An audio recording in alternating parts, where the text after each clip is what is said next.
Hello everyone, welcome back to the YouTube channel of JK Civil Services. I am Humaira Nazir. Hope you all are fine. So last lecture में हमने जो है JNK reorganisation act start किया था और act के बारे में हमने जो है थोड़ा सा ही पढ़ा था और एक्ट पर जाने से पहले हमने कुछ चीज़ें पढ़ी थी जो कि एक्ट के लिए जो है इम्पॉर्टेंट है, राइट। सो हमने जो भी पढ़ा था कल हम उसको थोड़ा सा रिवाइज कर लेते हैं ताकि हमें अच्छे से जो है याद हो जाए, ठीक है। तो मैंने आपको क्या बताया था कि JNK स्टेट को रीऑर्गेनाइज किया। मैंने आपको बताया था कि JNK स्टेट को रीऑर्गेनाइज किया, लेकिन रीऑर्गेनाइज करने की अथॉरिटी किसी भी स्टेट को वो किसके हाथ में होती है? इंडिया की लॉ मेकिंग बॉडी के हाथ में होती है। और इंडिया की लॉ मेकिंग बॉडी कौन है? Parliament, right.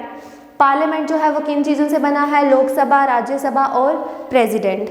लोकसभा और राज्यसभा दोनों ही हाउसेस के पास इक्वल पावर होती है, चाहे बिल पहले लोकसभा में हो चाहे इंट्रोड्यूस हो या फिर पहले राज्यसभा में हो, दोनों ही हाउसेस के पास जो है इक्वल पावर होती है, ठीक है। उसके बाद मैंने आपको बताया था कि जो स्टेट बाउंड्री के अंदर जो लॉ मेकिंग बॉडी होती है उसको बोलते हैं स्टेट लेजिस्लेटिव असेंबली, ठीक। उसके बाद ये चीज़ कही थी कि जो पार्लियामेंट, अब हमने बोल दिया कि स्टेट को रीऑर्गेनाइज करने की जो अथॉरिटी है वो पार्लियामेंट के पास है, लॉ मेकिंग बॉडी के पास है, लेकिन ये अथॉरिटी पार्लियामेंट को दी किसने है? ये एम्पावर मतलब हुआ कैसे ये पार्लियामेंट?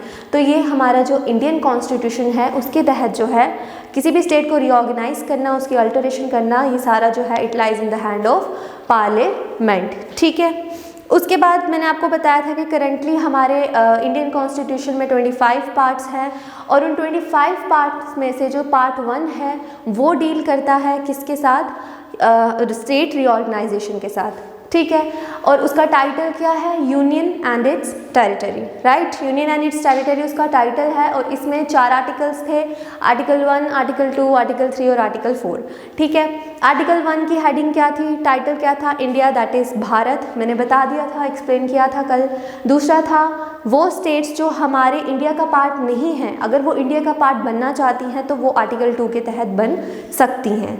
आर्टिकल 3 में मैंने आपको बताया था कि वो स्टेट्स जो हमारे इंडिया का ही पार्ट है, इंडिया का पार्ट हैं, उनकी रीऑर्गेनाइजेशन करना, उनकी अल्टरेशन करना अगर हमें करनी है तो वो आर्टिकल 3 के तहत हम करते हैं, ठीक है। उसके बाद मैंने आपको बताया था आर्टिकल 4 ये था कि हम आर्टिकल 2 या आर्टिकल 3 में जो भी चेंजेस ला रहे हैं उससे कॉन्स्टिट्यूशनल अमेंडमेंट नहीं होगी, कोई भी कॉन्स्टिट्यूशन में कोई भी चेंजेस नहीं होंगी, वो एज इट इज़ ही रहेगा, राइट। और एक और चीज़ मैंने आपको बताई थी कि रीऑर्गेनाइजेशन का मतलब ये नहीं है कि हमारी जो यूटी है जैसे वो 2 यूटीज़ में बन गई हमारी स्टेट, नहीं, हम 2 यूटीज़ में भी बना सकते हैं, 2 स्टेट्स में भी उसको डिवाइड कर सकते हैं, हम 2 यूटी से एक स्टेट में भी डिवाइड कर सकते हैं, हम उस स्टेट का नाम भी चेंज कर सकते हैं, उस स्टेट की बाउंड्री को हम इंक्रीज़ भी कर सकते हैं, डिक्रीज़ भी कर सकते हैं, हम सब कुछ ये सारा कुछ जो है रीऑर्गेनाइजेशन में कर सकते हैं, ठीक है। उसके बाद हम पहुंचे थे बिल पर। तो बिल पे हमने क्या बोला था कि राज्यसभा या लोकसभा में बिल जाने से पहले ये ज़रूरी है कि प्रेसिडेंट की रिकमेंडेशन होना उस पर ज़रूरी है, ठीक है। प्रेसिडेंट की रिकमेंडेशन होना उस पर ज़रूरी है और उससे भी पहले ज़रूरी है कि जिस स्टेट को हम रीऑर्गेनाइज करने वाले हैं उस स्टेट की स्टेट लेजिस्लेटिव असेंबली को भी उसकी रिकमेंडेशन हो, उनके सामने भी ये रखा जाए। और पार्लियामेंट पर ये प्रेसिडेंट पे कंपल्शन नहीं है कि वो स्टेट लेजिस्लेटिव जो जिस स्टेट को रीऑर्गेनाइज कर रहे हैं अगर वहाँ के स्टेट लेजिस्लेटिव असेंबली कोई चेंजेस बता रही है तो उनको मानना प्रेसिडेंट के ऊपर बाइंड नहीं है, ठीक है। उसके बाद ये सारी प्रोसेस हो गया तो उसके बाद बिल जाता है राज्यसभा या लोकसभा में। अब हम कैसे मानेंगे कि वो बिल जो है पास है? हम मानेंगे बाय मेजोरिटी। एक मेजोरिटी है जिसका नाम है सिंपल मेजोरिटी, और वो सिंपल मेजोरिटी क्या है कि जैसे राज्यसभा या लोकसभा की जो टोटल स्ट्रेंथ है और एट प्रेजेंट उधर जितने भी मेंबर्स प्रेजेंट है, जैसे 50 मेंबर्स प्रेजेंट है तो उनका मोर देन 50, अगर 150 मेंबर्स प्रेजेंट है तो उनका मोर देन 50 अगर वोटिंग आ गई तो इट मीन्स कि लॉ जो है वो पास हो गया, ठीक है। ये सब कुछ हमने पढ़ा था। उसके बाद हमने थोड़ा सा जो है एक्ट के बारे में पढ़ा था कि एक्ट JNK रीऑर्गेनाइजेशन एक्ट क्या है। ये एक इंडियन पार्लियामेंट एक्ट है जो जिससे क्या हुआ, हमारी जो JNK स्टेट थी जिसमें लद्दाख भी पहले आता था, फिर क्या हुआ जब रीऑर्गेनाइजेशन हुई तो इनको 2 यूटीज़ में बाइफरकेट कर दिया, डिवाइड कर दिया। एक बन गई JNK यूटी और दूसरी बन गई लद्दाख, ठीक है। अब ये बिल जो है सबसे पहले पास कहाँ पर हुआ था? ये बिल सबसे पहले पास हुआ राज्यसभा में कौन सी डेट को पास हुआ था? 5 अगस्त 2019, ठीक है। उसके बाद दूसरे 6 अगस्त 2019 को ये बिल कहाँ पर पास हुआ? ये बिल पास हुआ लोकसभा में, ठीक है। उसके बाद फिर क्या हुआ? फाइनली इसको 9 अगस्त 2019 में प्रेसिडेंट की असेंट मिल गई और 31 अक्टूबर 2019 को क्या हुआ? 31 अक्टूबर 2019 को हमारी जो यूटी है, जो JNK, वहाँ पर ये जो रीऑर्गेनाइजेशन एक्ट हुआ, ये जो है इम्प्लीमेंट हो गया, एनेक्ट हो गया, वी कैन से, राइट। यहाँ तक हमने पढ़ा था। अब इसके आगे हम पढ़ते हैं।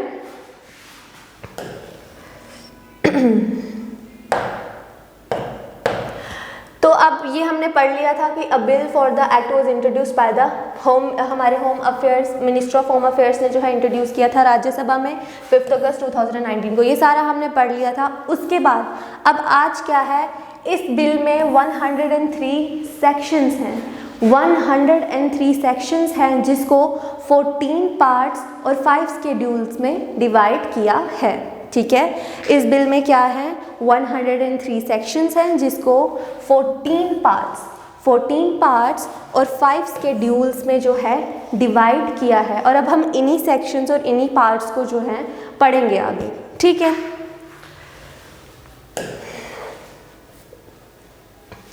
अच्छा, तो जो पार्ट 1 है, पार्ट 1 का जो टाइटल है वो क्या है? प्रीलिमिनरी, ठीक है। सो हमने आपको बताया कि 103 सेक्शन इस एक्ट के अंदर जो है, JNK रीऑर्गेनाइजेशन एक्ट के अंदर 103 सेक्शंस आ जाती हैं और उनको 14 पार्ट्स और 5 स्केड्यूल्स में डिवाइड किया है। अब उन 14 पार्ट्स में से जो पार्ट 1 है, पार्ट 1 जो है उसका टाइटल क्या है? प्रीलिमिनरी, ठीक है। प्रीलिमिनरी इसका टाइटल है। और पार्ट 1 में क्या आता है? पार्ट 1 किसके साथ डील करता है कि जितनी भी चीज़ें इस एक्ट में बताई हैं, जितने भी वर्ड्स, जितने भी टर्मिनोलॉजीज, जितने भी टाइटल्स इसमें बताए हैं, उन सब की डेफिनेशन, उन सब के बारे में एक्सप्लेनेशन कि वो क्या है, वो सारा जो है पार्ट 1 के अंडर आता है। जैसे लेफ्टिनेंट गवर्नर, एडवोकेट जनरल, ये सब क्या है, इन सब की डेफिनेशन, इन सब की टर्मिनोलॉजीज हमें किस में बताए हैं? पार्ट 1 में बताए हैं, ठीक है। तो पार्ट 1 में आपको इतना ही याद रखना है कि इसका टाइटल है प्रीलिमिनरी और ये किसके साथ डील करता है कि जितनी भी चीज़ें हमें जो है पूरे एक्ट के अंदर बताई है कि लेफ्टिनेंट गवर्नर जैसे क्या है, एडवोकेट जनरल क्या है, ये सारी चीज़ों की डेफिनेशंस जो हैं, जो टाइटल्स हमें जो वर्ड्स बताए हैं उनकी डेफिनेशंस जो है पार्ट 1 के अंदर ही आती हैं, ठीक है। ये हो गया पार्ट 1। उसके बाद है पार्ट 2। पार्ट 2 का जो टाइटल है वो क्या है?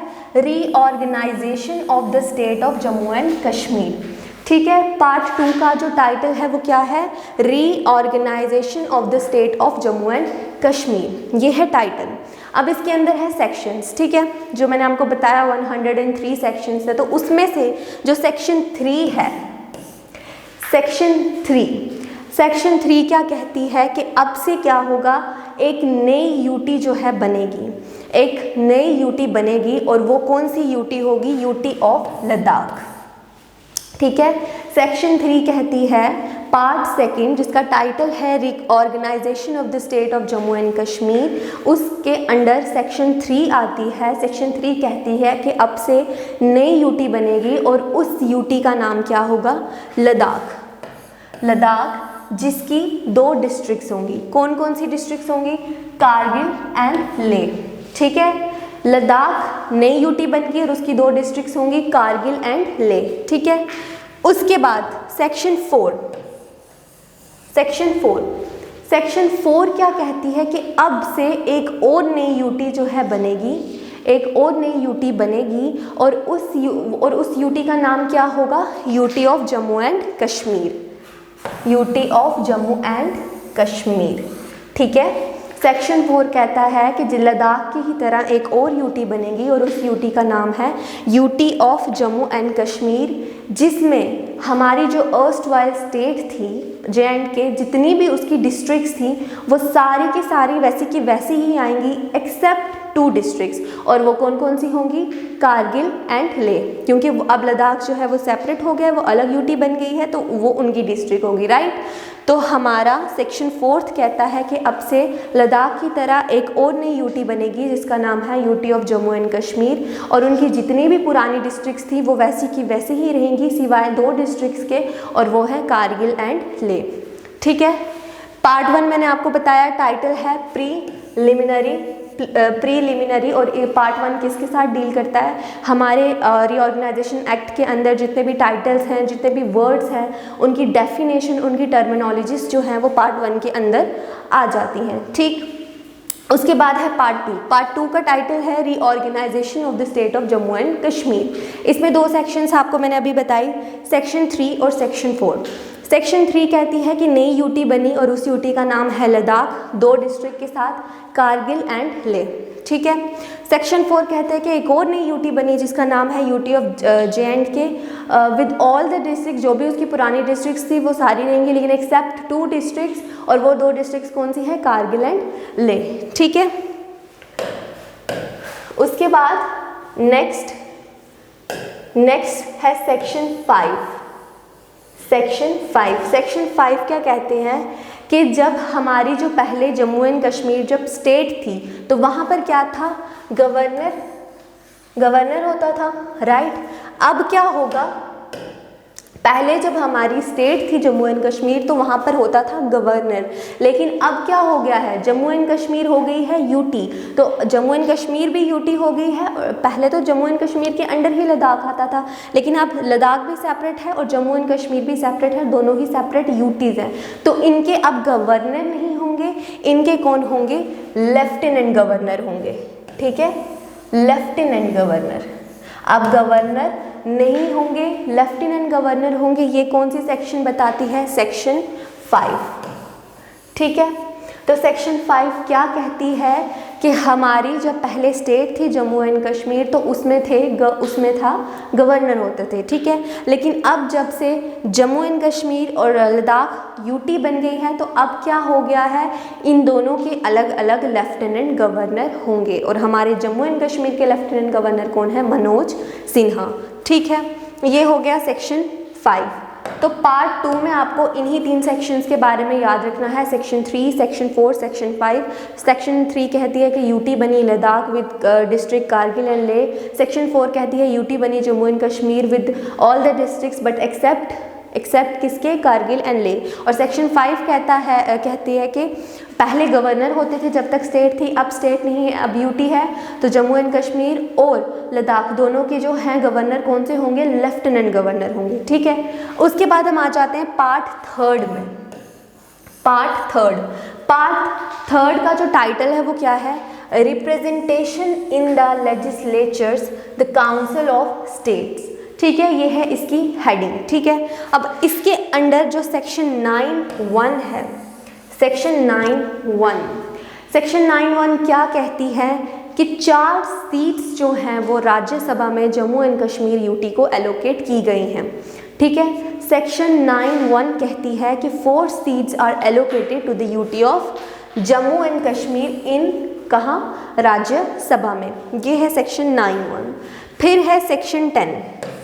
सेक्शन 10 क्या कहती है कि 5 सीट्स जो हैं वो दी गई हैं UT of Jammu and Kashmir, पर पहले सेक्शन 9(1) में किसको दी थी? UT of Jammu and Kashmir, लेकिन राज्यसभा में। और सेक्शन 10 कहती है कि 5 सीट्स दी गई हैं UT of Jammu and Kashmir, लेकिन कहाँ पर? लोकसभा में। और एक जो है सीट वो किसको दी गई है? UT of Ladakh. तो समझो लोकसभा में टोटल 6 हैं, उसमें से आउट ऑफ 6 5 जो है वो जम्मू कश्मीर के पास है और 1 जो है वो लद्दाख के पास है। ठीक। तो पार्ट 3 का जो टाइटल है representation in the legislatures the council of state, उसका जो सेक्शन 9(1) है वो कहता है कि 4 सीट्स जो हैं जम्मू एंड कश्मीर यूटी को दी गई हैं राज्यसभा में, और सेक्शन 10 कहता है कि 5 सीट्स जो हैं जम्मू एंड कश्मीर यूटी को दी गई हैं लोकसभा में, और 1 सीट जो है वो दी गई है लद्दाख को लोकसभा में। ठीक है। उसके बाद नेक्स्ट कह रहा है सेक्शन 13। सेक्शन 13 क्या कह रहा है कि जितने भी प्रोविजंस जो आर्टिकल 239A में आते हैं, जितने भी प्रोविजंस जो आर्टिकल 239A में आते हैं, और 239A आर्टिकल जो है वो कहाँ पर एप्लीकेबल है, to the UT of Puducherry. UT of Puducherry में ये एप्लीकेबल है। वही सारे प्रोविजंस अब जो हैं जम्मू एंड कश्मीर की यूटी पर भी एप्लीकेबल होने चाहिए और होंगे। ठीक है, क्या बोल रही है सेक्शन 13 कि जो आर्टिकल 239 है, 239A, वो कहाँ पर एप्लीकेबल है, to the UT of Puducherry. ठीक है, अब वही सेम आर्टिकल 239A जो है वो कहाँ पर एप्लीकेबल होगा, to the UT of Jammu and Kashmir. ये कहती है सेक्शन 13। ठीक है, उसके बाद है सेक्शन 14(1). सेक्शन 14(1) क्या कहती है कि जम्मू एंड कश्मीर यूटी के लिए जो है एक एडमिनिस्ट्रेटर जो है अपॉइंट किया जाएगा। ठीक है, हमारी जो यूटी है जम्मू एंड कश्मीर, उसके लिए जो है एडमिनिस्ट्रेटर अपॉइंट किया जाएगा, और वो एडमिनिस्ट्रेटर कौन होगा, लेफ्टिनेंट गवर्नर। वो एडमिनिस्ट्रेटर कौन होगा, एज ए लेफ्टिनेंट गवर्नर। ठीक है, यही लिखा है। आर्टिकल किसके, आर्टिकल 239A के तहत जम्मू एंड कश्मीर में जो हमारे इंडियन कॉन्स्टिट्यूशन है उसके आर्टिकल 239A के तहत ये कहा गया है कि जो हमारी जम्मू एंड कश्मीर यूटी है उसके लिए एक एडमिनिस्ट्रेटर को अपॉइंट किया जाएगा, और वो एडमिनिस्ट्रेटर कौन होगा, लेफ्टिनेंट गवर्नर। यही है, there shall be an administrator appointed under article 239A, ठीक है, of the constitution of India for the UT of Jammu and Kashmir and shall be designated as lieutenant governor, और वो कौन होंगे, लेफ्टिनेंट गवर्नर होंगे। ठीक है, उसके बाद सेक्शन 14(2). सेक्शन 14(2) क्या कह रही है कि जम्मू एंड कश्मीर में लेजिस्लेटिव असेंबली होगी। ठीक है, सेक्शन 14(2) कह रही है कि there shall be a legislative assembly in the UT of Jammu and Kashmir. Jammu and Kashmir में लेजिस्लेटिव असेंबली होगी, वो कह रही है section 14(2). There shall be a legislative assembly for the UT of Jammu and Kashmir. ठीक है, उसके बाद नेक्स्ट है सेक्शन सेक्शन 14(3). सेक्शन 14(3) क्या कहती है कि जम्मू एंड कश्मीर में लेजिस्लेटिव असेंबली होगी, कह दिया। ठीक है, अब उस लेजिस्लेटिव असेंबली में हमारे जम्मू एंड कश्मीर यूटी की सीट्स कितनी होंगी, वो होंगी 107। तो 107 सीट्स जो हैं वो जम्मू एंड कश्मीर यूटी की लेजिस्लेटिव असेंबली में होंगी, ये कहती है सेक्शन 14(3). ठीक है, तो पार्ट 3 में हमने जो इसमें इधर पढ़ा सेक्शन 13, सेक्शन 14(1), 14(2), 14(3). 13 कहती है कि जो भी आर्टिकल 239A जो पुडुचेरी में एप्लीकेबल है वही आर्टिकल जम्मू एंड कश्मीर में जो है वो एप्लीकेबल होगा। फिर उसके बाद सेक्शन 14(1) कहती है कि एक एडमिनिस्ट्रेटर जो है अपॉइंट किया जाएगा। ठीक है, वो एडमिनिस्ट्रेटर जो है वो कौन होगा, लेफ्टिनेंट गवर्नर होगा for the UT of Jammu and Kashmir. फिर है सेक्शन 14(2). सेक्शन 14(2) कहते हैं कि जम्मू एंड कश्मीर में लेजिस्लेटिव असेंबली होगी, और सेक्शन 14(3) कहते हैं कि उस लेजिस्लेटिव असेंबली में जम्मू एंड कश्मीर की जो सीट्स होंगी वो कितनी होंगी, 107 होंगी। ठीक है, उसके बाद नेक्स्ट बोल रहे हैं कि जो section 14A sub clause section 14(4) sub clause A है, वो क्या कह रहे हैं कि 24 सीट्स जो हैं 24 सीट्स जो हैं वो UT of Jammu and Kashmir 24 seats जो हैं UT of Jammu and Kashmir में वो वैकेंट रहेंगी, वो खाली रहेंगी। किसके लिए खाली रहेंगी, POK के लिए। POK क्या है, पाकिस्तान ऑक्यूपाइड कश्मीर। ठीक है, तो सेक्शन 14(4) सब क्लॉज A कह रहा है कि 24 सीट्स जो हैं जम्मू एंड कश्मीर में वैकेंट रहेगी। किसके लिए वैकेंट रहेगी, POK के लिए वैकेंट रहेगी, पाकिस्तान ऑक्यूपाइड कश्मीर के लिए। ठीक है, फिर है सेक्शन 14(6). सेक्शन 14(6) क्या कह रहे हैं कि STs और SCs के लिए सीट्स जो हैं वो रिजर्व्ड रहेंगी। STs और SCs के लिए जो सीट्स हैं वो रिजर्व्ड रहेंगी एज पर देयर पॉपुलेशन, उनके पॉपुलेशन के हिसाब से उनके लिए सीट्स जो हैं वो रिज़र्व रहेंगी। और लास्ट वाला सेक्शन आज के सेशन लेक्चर का है सेक्शन 14(11). सेक्शन 14(11) क्या कहता है कि जितने भी प्रोविजंस आर्टिकल 324 to 27 एंड 329 में हैं वो सारे जो हैं एप्लीकेबल होंगे to the UT of Jammu and Kashmir. ठीक है, जितने भी प्रोविजंस जो हैं आर्टिकल 324 to 327 और 329, जितने भी प्रोविजंस इन आर्टिकल्स में जो हैं वो सारे एप्लीकेबल होंगे to the UT of Jammu and Kashmir. और 324 to 327 ये सारे आर्टिकल्स जो हैं वो किसके साथ डील करते हैं? इलेक्शंस के साथ डील करते हैं। इलेक्शंस के साथ ये सारे आर्टिकल्स जो हैं डील करते हैं। जैसे आर्टिकल 326 है, उसकी हेडिंग क्या है? Universal adult franchise right to vote. ठीक है, ये क्या है? कॉन्स्टिट्यूशनल राइट है, हमारा फंडामेंटल राइट तो नहीं है। तो यही है, इलेक्शन के साथ जितनी भी प्रोविजंस हैं वो इस आर्टिकल के अंडर आएंगे और वो सारे इलेक्शंस के साथ के रिलेटेड प्रोविजंस जो है हमारे जम्मू एंड कश्मीर यूटी में जो है एप्लीकेबल होंगे। सो ये आज का जितना भी लेक्चर है इसको हम एक बार रिवाइज कर लेते हैं सबको, ताकि आपको अच्छे से याद हो जाए। ठीक है, तो मैंने क्या आपको बताया, पार्ट 1 का जो टाइटल है वो है प्रीलिमिनरी मतलब जितना भी इस एक्ट में वर्ड्स ने आए हैं या कुछ भी चीज़ें आए हैं उनकी जो डेफिनेशन है वो उसके साथ डील करेगा पार्ट 1। पार्ट 2 की हेडिंग है reorganisation of the state of Jammu and Kashmir. इसमें सेक्शन 3 है, सेक्शन 4 है, सेक्शन 5 है। सेक्शन 3 कहती है कि नई यूटी बनेगी, यूटी ऑफ लद्दाख 2 डिस्ट्रिक्ट के साथ, कारगिल एंड लेह। सेक्शन 4 कहती है नई यूटी बनेगी, UT of Jammu and Kashmir, सारी वो सेम डिस्ट्रिक्ट्स रहेंगी लेकिन except Kargil and Leh. Right, उसके बाद नेक्स्ट कह रहा है सेक्शन 5। सेक्शन 5 क्या कह रहा है कि जब जम्मू एंड कश्मीर एक स्टेट थी तो तब क्या था? गवर्नर थे, लेकिन अब जम्मू एंड कश्मीर एक यूटी बन गई है, लद्दाख एक यूटी बन गई है, तो लद्दाख के अलग लेफ्टिनेंट गवर्नर होंगे और जम्मू एंड कश्मीर के जो अब गवर्नर होंगे वो भी कौन होंगे? लेफ्टिनेंट गवर्नर ही होंगे। ठीक है, फिर उसके बाद आता है पार्ट 3। पार्ट 3 की हेडिंग क्या है? Representation in the legislatures the council of states. ठीक है, इसमें जो सेक्शन 9(1) है वो कह रहा है कि 4 सीट्स जो हैं वो राज्यसभा में UT of Jammu and Kashmir को एलोकेटेड है। सेक्शन 10 कह रहा है कि 5 सीट्स जो है लोकसभा में UT of Jammu and Kashmir को एलोकेटेड है और 1 सीट जो है वो लद्दाख को एलोकेटेड है। मतलब टोटल 6 हैं, आउट ऑफ विच 5 जो हैं वो जम्मू कश्मीर के लिए हैं और 1 जो है वो लद्दाख के लिए हैं। उसके बाद फिर सेक्शन 13 कह रहा है कि जितने भी प्रोविजंस आर्टिकल 239A में हैं वो सारे अब जो एप्लीकेबल होंगे वो किधर एप्लीकेबल होंगे? UT of Jammu and Kashmir के लिए एप्लीकेबल होंगे। फिर सेक्शन 14(1) कह रहा है कि अब से क्या होगा? आर्टिकल 239A के तहत एडमिनिस्ट्रेटर को अपॉइंट किया जाएगा और वो एडमिनिस्ट्रेटर कौन होगा? लेफ्टिनेंट गवर्नर होगा जम्मू एंड कश्मीर के लिए। ठीक है, उसके बाद सेक्शन 14(2) कह रहा है कि UT of Jammu and Kashmir में लेजिस्लेटिव असेंबली भी होगी। फिर सेक्शन 14(3) कह रहे हैं कि लेजिस्लेटिव असेंबली होगी और उसमें जम्मू एंड कश्मीर की कितनी सीट्स होंगी?